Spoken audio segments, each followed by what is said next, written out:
3, 2, 1.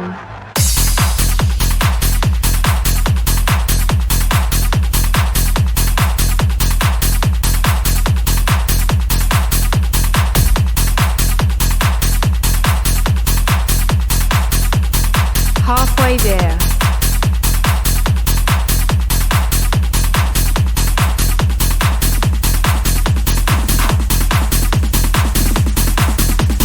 Four, 3, 2, 1. Right, guys, welcome to episode 2 of season 2 of the greatest wrestling show ever. It's currently the greatest wrestling tournament ever, in which, if you didn't hear episode 1, we've put together 16 top wrestlers who mostly didn't feature in series 1 and tried, we'll see how we get on with that, to put them together in some sort of tournament format. So we've decided that the first match, which is the one we're going to be watching and talking about now, is Ric Flair versus Terry Funk. It's from WCW's The Great American Bash 1989. And we've got the start of the chapter where Ric Flair is being interviewed by, if I remember correctly, that's Gordon Soley, isn't it? Pretty sure it is. Is that Gordon Soley, Lee? Yeah. Let's just say it is. I don't think anyone's going to be watching along and correcting us, are they? I tell you what, we should maybe try and increase the interaction with the fans by purposefully getting a few things wrong every episode. There you go. Rather than accidentally getting a few things wrong every episode like we've been doing so far. We can maybe say in every episode there'll be 3 things wrong and you get like a prize if you send in on a self-stamped addressed envelope with the what it was. Get a mention. Yeah, get this shout out. People like shout outs, don't they? I think mention's a little bit passe. It's a shout out nowadays. Shout out, sorry. Shout out. Right, okay, so it's 2 hours, 10 minutes and 35 seconds in Probably best mention, it's the Great American Bash 1989. I did mention that, didn't I? Did you? I think I did. But you probably saved the dozens and dozens of people who were frantically scrambling into the network going, shit, what is it? What is it? It's not like I could pause a podcast and figure it out. Panicking, rewinding and all sorts. Right, 2 hours, 10, 35 in 3, 2, 1. Off we go. Thank you very much, Jim. Hey, turn yours down. All right. So, yeah, Ric Flair at this point, I think Gordon Soley just said he's the 6-time NWA World Champion. Is that what he just said? Question on my mind. I think he did. I can hear yours, Lee. Turn it down. Right, well, do you know prior to Ric Flair taking the record, who had the record for most NWA World Title reigns? What, before Ric Flair? Yeah, turning the quiz back on you. Terry Funk? Terry Funk with his 1. Okay, not Terry Funk then. No, go on then, tell me. It's Harley Race. Harley Race had 8. Ric Flair equalised the 8. I think Gordon Soley just said he's on 6 there, I think. So he would have equalised the 8 probably in 1991, maybe. If you'd given me 3 guesses, I'd have got that. Of course you would. No, I would. I'd have probably gone Dusty Rhodes. And then 3. Dusty Rhodes has had 3. I like the way you first guess is someone who held it once. That's you were narrowing it down, weren't you? Working up to it, yeah. Yeah. Terry Funk held it once in, I think it was something like 1975 to 1977. Terry Funk was the first or half of the first set of brothers to hold the world title. His brother Dory Funk Jr. held it a few years before him. Fun fact for you. There's a fun fact. So what's Rick saying here then? Because I can't hear him. I can't hear him all that well, to be honest. He looks solemn, doesn't he? So this is coming off the back of the 3-match series with Ricky Steamboat that Ric Flair had, all 3 of which I believe were gauged as 5-star matches. So arguably the best from a technical perspective series of matches there ever has been. And at the end of the previous one, where Rick regained the world title, Terry Funk was one of the 3 judges. And he said something to Ric Flair afterwards, basically. I can't remember exactly what it was. I'll see if I can bring it up in a second. And that was it. Ric Flair said something to Terry Funk, and Terry Funk interpreted that as him not being good enough. There was definitely a quote of, "Are you saying I'm not good enough, Rick?" Was that the I think it was. It's hard to remember. I've got Google in front of me. I'll have a look in a minute.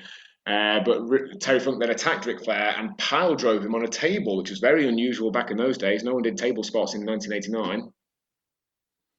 Well, I remember Hogan did. Did Hogan try and put someone through a table once? I remember Hogan, didn't he try and give Andre a pile drive on the concrete at WrestleMania 3? He was a savage, Hogan, wasn't he? He really was. To say he was supposed to be the ultimate good guy, he'd regularly cheat and complain when people beat him fair and square. Awful loser. Yeah. Yeah. But, like, was that a conscious thing on his part and Vince's part, do you think, as part of the character? You know, like, if it was real, you could see that someone might act in a certain way that isn't fully kind of what you'd expect from them. But when someone knows they're acting, trying to put across a storyline, what's his thought process behind that? Is it that he wants to give the Hogan character a bit of an edge? Yeah, maybe it adds a bit of weight to him. You know, he can only really lose if there's been some sort of injustice. By Sid Justice, if you There you will. go. Yeah, see what you did. Rumble 92, the But even then, there was no injustice, was there? Sid just cleanly eliminated him. and then he pulled Sid out from outside the ring, Yeah, pulled him off, didn't he? which is which is still to this day a rule, and it happened last weekend as well. That really annoys me how you can pull someone in from outside the ring, pull someone out from outside the ring. You talk about AJ Styles as bodyguard guy pulling people out. Yeah, it's like how can that be valid? Well, I'm not entirely convinced it is because, like, they're inconsistent with application of rules. So I remember in the 1996 Rumble, after Vader got eliminated, he came back in and threw out a number of people, one of which was eventual winner Shawn Michaels. But after they'd cleared the ring of Vader, they returned everyone who'd been falsely eliminated into the match. Right, yeah, so it's not very consistent then, is it? No, I think it's same with a lot of rules, isn't it? You just find a version of it that seems to fit what story you're trying to tell at that particular point. Yeah. Right, so Terry Funk there in the ring. He's got his branding iron, his cowboy hat on. So Funk's actually a two-time world champion overall. One is his NWA world title reign from the mid-70s. Do you know what his second one was? Must be a tag team title. No, singles world title. No. It's the ECW world title. He held it in 1997. The main event of their first pay-per-view, Barely Legal, which was I think March or April of '97, was him versus Raven. What are you laughing at? It's really barely legal. I bet you did. Yeah. Yeah, I'd have got that if you given me three guesses. Ah, of course, yeah. No, so he was in a three-way and a triangle match, a three-way dance, you used to call it in ECW. It was him against Stevie Richards against, I forget now, with the winner going on to face Raven in the main event for the world title. And the show was running long. If I remember correctly, actually, I think it was a combination of it was running long, and their standby generator, which was powering the show, was about to explode. So they were given literally 90 seconds or 2 minutes, whatever it was, for the main event. So they just went straight out. If I remember correctly, Raven gives Terry Funk a drop toe hold onto a chair, busting him open, so he's bleeding within 5 seconds, 10 seconds of the start of the match. Bit of a kick in, and then small package. Funk wins the title, quick celebration. It goes off the air, and apparently the generator blew up 30 seconds later. Wow, impressive. ECW was operating on the same sort of budget as WWE and WCW were at that point. So there's two rings there, I notice. Yeah, so when I was just looking at the Wikipedia page, this was directly preceded by a War Games match. So War Games is a double cage match. You might have seen the recent NXT versions. Looking at this show, top to bottom, it's a hell of a show. Let me just find. Yeah, I was looking at that before. Some of the matches. Yeah, absolutely cracking. So you start off with a two-ring King of the Hill battle royal. So you got Danny Spivey and Sid Vicious. So it must have been a tag one, yeah. Beating Bill Irwin, Brian Pillman, Eddie Gilbert, Kevin Sullivan, Mike Rotunda, Ranger Ross, Rick Steiner, Ron Simmons, Scott Hall, Scott Steiner, Steve Williams, and Terry Gordy. So I'm sure that's entertaining. Got Brian Pillman up next. Got the Skyscrapers against the Dynamic Dudes, who I've mentioned before, which was Shane Douglas and Johnny Ace Laurinaitis. Yeah, it really kicks into gear there, where you've got Steiner Brothers against the Varsity Club, which must have been good. Television champion Sting versus the Great Muta. US champion Lex Luger against Ricky Steamboat. Oh, yeah. And then you've got the War Games match. The Road Warriors, the Midnight Express, and Steve Williams defeated the Freebirds and the Samoan SWAT team, followed up by this. So you're going into this show, you've got your champions are Sting, Lex Luger, and Ric Flair. Wow. Combination of champions better than that, do you reckon? I can't think of one, genuinely. That's three of your top guys back then, and Luger was quality at that point. I think Luger's had a bit of a bad rep from his later career, where perhaps he became not lazy, but got by with a bit less effort. But Luger in like 88, 89 was absolute quality. Right, so we've started off the match there. Terry Funk's looking in better shape than I remember him being in. I don't remember him having much of a physique, but Well, it's good, doesn't he? yeah, he looks well. So, do you know roughly, can you have a guess at how many recorded matches Terry Funk had during his illustrious career? So let's think about this. He went a long time. He's probably gone 40 years of fairly full time. So let's say 300 matches a year. 12,000. God, no. 2,427. Is that what it says on something like cage matches? Yeah. Yeah, cage matches only has stuff that people have entered on there. So it'll have all the big ones. It'll have, your pay-per-views and your world title matches, but particularly throughout sort of the 60s and 70s, there'll be loads missing there, I'd have thought. Okay, well, I'll proceed every question according to cage matches. I think with that as well, so what does cage matches say? 2,500? Yeah. Yeah, that's if he did 100 a year for 25 years, he'd have done that, and I'm fairly sure he did both longer and more for the vast majority of that. I mean, he broke it down per year. Yeah. If you listen to Ric Flair, he reckons he's wrestled. It's Ricky Steamboat. He reckons he's wrestled him 2,000 or 3,000 times, which is obviously a massive exaggeration. But Wow. if he's wrestled him that many times, he's wrestled Funk 1,000. Well, how many matches do you reckon Ric Flair's had per cage matches? Well, it's obviously going to be more because he was still more active during the time where kind of everything would have been recorded, 90s and 2000s on. Let's say 5,000 on there. That's good. Yeah, 4,654. Yeah, I'm reasonably sure it would have been more than that. Again, he's 200 matches minimum, more like 300 for probably 30 years, I'd have thought. Maybe more, maybe getting on for 40 years. 35 years, I reckon, at 200 matches plus per year minimum, maybe 300. Anyway, yeah, it's not important. Definitely all the big ones are on cage matches. It'll only be random house shows that no one particularly remembers that are missing from there. And do you reckon you have a guess at who, well, again, per cage matches, who both of their most fought opponents are? Well, I'm going to go Steamboat for Flair. He's number 4. Sting. Number 3. Luger. No. No, for Flair. There'll be people who would have wrestled a lot in the 70s onwards, but won't necessarily have made it on there. So I'm looking for someone from the 80s to 90s. He wouldn't have wrestled a Hogan or anything like that all that many times. So they had big matches against him, but nowhere near that many. The guy who's number 2, I would have guessed. Dusty Rhodes? Dusty Rhodes is number 2. Ooh. Come on, number 1. Number 1. Who could it be? Oh, hello, someone's trying to ring me. That's not what I want.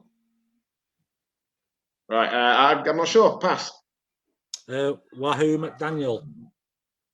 Wow, yeah, makes sense. But yeah, wouldn't have got that one. So I think you finally got a quiz question that you beat me with. Well done. What's interesting here, though, as well, is his top. So I just worked out before we came in air. Ric Flair's top 5 opponents represent, per this, a quarter of all of his matches. Right, yeah. The total around about 1,600 between those 5. The one that you missed was Roddy Piper, by the way. He was 5th. Was he really? Right, fair enough. Obviously, getting a lot from 70s and early 80s before they wanted same question for Terry Funk. Ooh, right. Jack Briscoe. Number 3. Well done. Let me think. That's tricky. That one is. I'm looking at 70s and 80s. The mainly top two have sent. already been mentioned in this podcast. Harley race. Number 1, yeah. Oh yeah, yeah. Cool. Happy with that. Dusty Rhodes, number 2 as well. All right. Okay. Fair enough. And then Giant Baba and Abdullah the Butcher. Okay. Interesting. Speaking of Dusty Rhodes, we were playing a game of Hearts, the online card game last night, weren't we? And the fourth opponent, there was you, me, and Jamie, our friend, or well, this guy that we feel sorry for. He says he doesn't listen to the podcast, but I bet he'll know that we said that, won't he? The fourth opponent, because you need 4 in a game of cards online, was called Virgil, wasn't it? It was. Yeah. So do you know after Virgil left WWF and went to WCW, he became part of the NWO. Do you know what it was called then? Oh, was it very close to Virgil? Yeah, and it had a similar reason behind it. Was it Vince? Vincent, yeah. The same reason as Exactly that. And then for a very brief period, late 90s must have been, he was known as Shane. I wonder how he felt about that, like just being used to constantly ridicule. I don't think he cared in the slightest. From seeing his profile since, where he turns up to any autograph signing and chills his stuff 30 years later, I don't think he's got any shame, to be honest. Does it turn up as Virgil? Yeah. He turns up with this big wrestling superstar Virgil banner. Apparently, anything at the drop of a hat. There's a famous picture of him at some sort of convention. Now, I'm guessing it's probably actually before they opened the doors, but he's there with his wrestling superstar Virgil banner with his table in front of him and no one there. Oh my God. But it looks like it's just not actually. Yeah, it's not like there's people queuing up elsewhere. I always remember with Virgil when I was a kid, and he always came across as like really tough, really mean guy when he was DiBiase's bodyguard. Yeah. Someone you didn't want to be messing with. But as soon as he kind of broke away from DiBiase and became a wrestler, he just seemed really weak. Yeah. And I don't know. He was. I think he had a lot more presence as a bodyguard than he did as a superstar. I've got a little Virgil story for you. He was over touring for Brian, the promoter that I used to work for, a few years before I started. So I'm going to guess maybe around the year 2000, roughly. So I heard this story a few years later when I was working for Brian. And Robbie Brookside, who's a trainer in NXT now, one of the top British wrestlers, particularly in the 90s into the noughties, he used to do this move that some people referred to as the spinal tap. He just called it a kick to the back.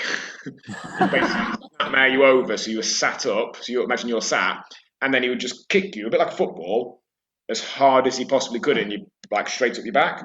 Right. Kick you really, really hard, so hard. Like it felt like you were having a heart attack just for half a second. A couple of times he did it to me and he left a perfect imprint of his boot. You could see like the lace marks and the eyelets up my boot.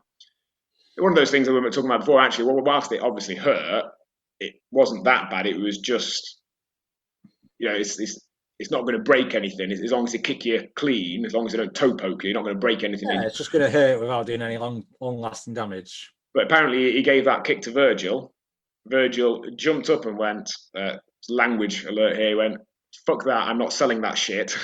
And walked off, finished the match. Wow. Yeah, it wasn't renowned for... I've got another little story for you might enjoy, just randomly popped into my head. So, have you watched the Yokozuna documentary yet? No, I haven't. So in it, they interview a number of the Anoa'i family, and one of his, I think he must be a cousin of his. I think he's called Lloyd in real life. He wrestled under numerous names. He made the odd appearance in WWE. I think he was called LA Smooth or something like that when he made a couple of appearances in just random matches. But he wrestled for Brian around the same time that I did, under the name either Head Shrinker, a loafer, or just a loafer. Now, I presume in America they don't call a bit of bread a loaf, because every time he introduced himself to someone, he said, "Hi, I'm a loafer." and everyone went, "Bread?" And he's like, why do people keep saying that? Be like, I just felt you were going to say bread. Sorry. Anyway. Well, it's a shoe as well, of course. A loafer is like a shoe. True. Yeah. I've got this is a complete digression from the match here. Just reminded me a couple of years ago, probably several years ago. Ollie, my eldest, we were doing this game where you had to name animals. So I think previously it had been whatever something else, A to Z, and then we went on to animals. So we're like, Ollie, you name an animal that starts with the letter A, and he went a llama. Because he'd obviously heard us refer to a llama and not realised it was.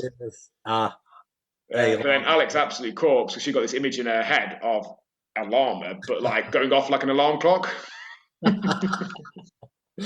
Excellent. Anyway, it reminded me as well of the Yokozuna story. So Yokozuna died tragically while he was over in Britain wrestling for Bryan. He had a heart attack in his hotel room in Blackburn, if I remember correctly. My friend Drew, who was a wrestler at that time and for years afterwards, was sacked by Bryan for killing Yoko because they'd been out on an all-night drinking session, and then obviously he didn't kill him. It was just the last thing that happened before he happened to die of a heart attack. But I remember Drew telling me that you just could not believe how big Yoko was at the end. To carry him round, they'd got like a van, like a transit van or what have you. You'd open the double back doors and he'd shuffle backwards into it and then sit in it to be driven to the show and then shuffle back out. That was the only way to get him around. My word. Yeah. Phenomenally big. Right, I suppose you concentrate on what's happening now. So Ric Flair's been busted open. He's bleeding. Always look good on his blonde hair, doesn't it? Very striking. I think Dusty Rhodes kind of inspired the blonde hair look, didn't it, for Rick? I think he quite modelled himself to some degree of Dusty Rhodes. I think he called himself something, not ravishing, but something else began with R. Rambling Rick Rhodes, I think, like that, or something like that, in an early part of his career. Definitely Ricky Rhodes or Rick Rhodes at one point. So yeah, Terry Funk, out of his 2,500 matches that we know of, 32 of those were fought under two different names. Chainsaw Charlie? Yeah. Yeah.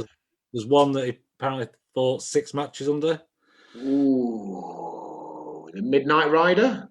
No. Or was that just Dusty Rhodes? Give me a clue on time frame. Oh, sorry, I don't get it. Pass. Texan, I don't know that. Never heard of that. The Chainsaw Charlie thing was a bit weird. So that was early '98 in WWF, as was. Mick Foley was doing his 3 Faces of Foley. He was moving between being Mankind, Cactus Jack, and Dude Love. He came back as Cactus Jack and said he'd got someone to come and help him in his feud with the New Age Outlaws, Billy Gunn and Road Dogg.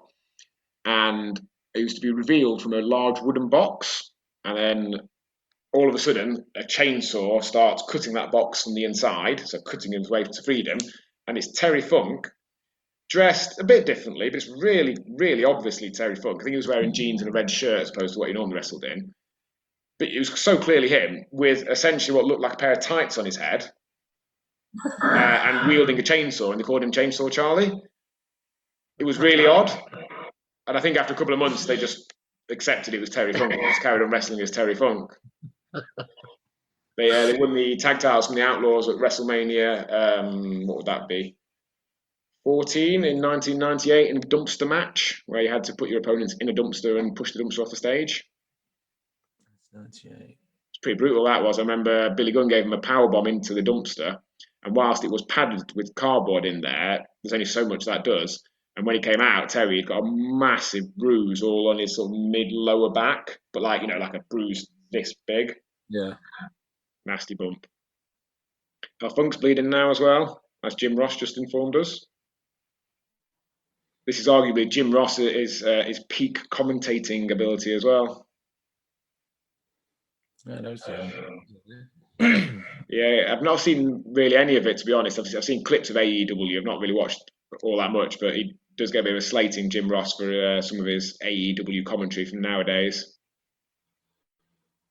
I think people have realised as well from some of his podcast stories and things over the years that is an interesting character at the very least, shall we say. He tells this story I think he's told it a few times, about drowning some puppies in a sack. Right. but tells it as though it's the funniest thing ever and it's brilliant. And like every time people hear it, they're like, "That's horrible. Why would you do that?" I've got a similar story, and I'm not telling this on podcast at all. I'll tell you sometime later. You know, when sometimes people are telling you stories, and to start with, it's a bit like, "Oh yeah." I think it's gonna be like lads, funny, yeah. And all of a sudden, they get to the, "All right, there we go, finish." Flair pinned him with a small package. All of a sudden, they get to the bit at the end, and you're like, "Oh no, that's horrible." I'll tell you as soon as you come off the podcast. I can't tell you on air. You'll get someone arrested. Got a feeling you told me. I may have done. Yeah, Then again, you've told me a few stories that it's maybe not will. nice. It's not nice at all. So Flair has beat him. Oh, Muta's come out, giving Flair the green mist. Took an almighty bump off the fact that someone sprayed food colouring in his face.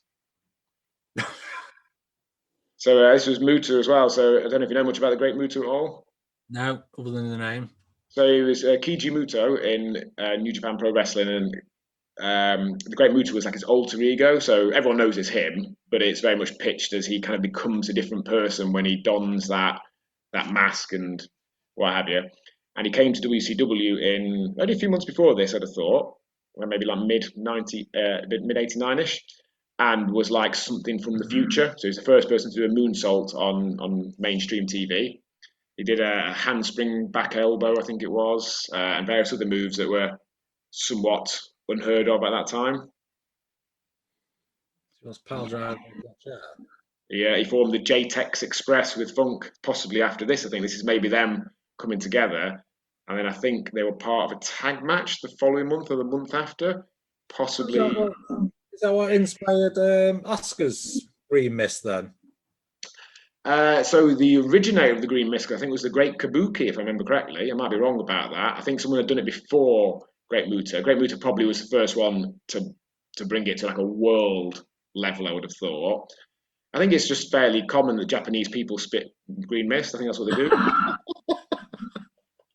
I think it's a bit like, non-white people have really hard heads. Japanese people just spit green mist. I'm trying to work out that. Who's that that's come out to Sting. Ric Flair? Sting. Sting. Yeah. So I'm fairly sure the following month they have a tag match, which is Flair and Sting versus Muta and Funk, I think, if I remember correctly. It's like really, really good action, this, isn't it? Yeah.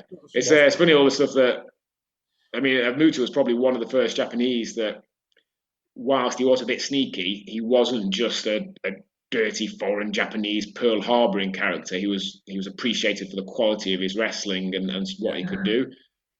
Prior to this, they'd had decades of essentially, well, not essentially, just overt racism in their portrayal of anyone that wasn't white and American, basically. Mm. Even now, it's interesting to looking back. I've started watching over the last couple of nights that It's a Sin program I mentioned today, and just remembering the way that people reacted to gay people only not all that long ago. Incredible, isn't it? Yeah, madness, really. Right, cool. That was a cracking match. I know we didn't really speak about it very much, but I think everyone who's still listening to the podcast has kind of got the idea that we don't really talk about the match all that much. Now, I'm just going to bring up and try and figure out which match would make sense next. Because what we don't want to do is use up people and then not have anything left. No, that's not what it is. We're going to struggle with Andre. Okay, should we do Andre first then? Get him out of the way. Yeah, I'm saying we're going to struggle with him though. He's definitely faced the Ultimate Warrior. I know it's not necessarily in a particularly massive match, but I know he's faced the Warrior. I'm sure we could probably find him doing that. So let's have a look. Flair's gone. Might he have faced Roddy Piper in something? Do you think? Time-wise, you're looking at Ultimate Warrior, Roddy Piper have got to be the only ones. The others, whilst they may have started wrestling before Andre finished, they weren't necessarily at a level to be wrestling them at that point. Well, Warrior and Andre had a match for the IC. Okay. Should we go for Warrior Andre then? because we've gone from one of the greatest matches of all time to what is probably going to be one of the worst ones, isn't it? It's not going to be good. Ultimate Warrior versus Andre the Giant. I've just found one on YouTube here, Daily Motion, sorry, Andre the Giant versus the Warrior from 1989. Now that video is only 90 seconds long, so oh, here we go. We've got another one. 10 minutes 30. Oh, I've got 12 minutes there. Yeah. Oh, I've got one here 12 describing minute it as the worst match in the world. Okay, that sounds promising. We'll average out between these two matches. You can end up with a 2.5-star matches, aren't you? Yeah. Awesome. So Right. Ric Flair through to round 2. He is. All right, and so that means potentially. So who wins? Could we do Flair versus? If Warrior wins that, we might be able to do Flair Warrior somewhere. Maybe like 92. We'll see anyway. We'll see. Right, guys. So we'll figure out. It'll probably be Andre versus Ultimate Warrior next week. So that's something to look forward to.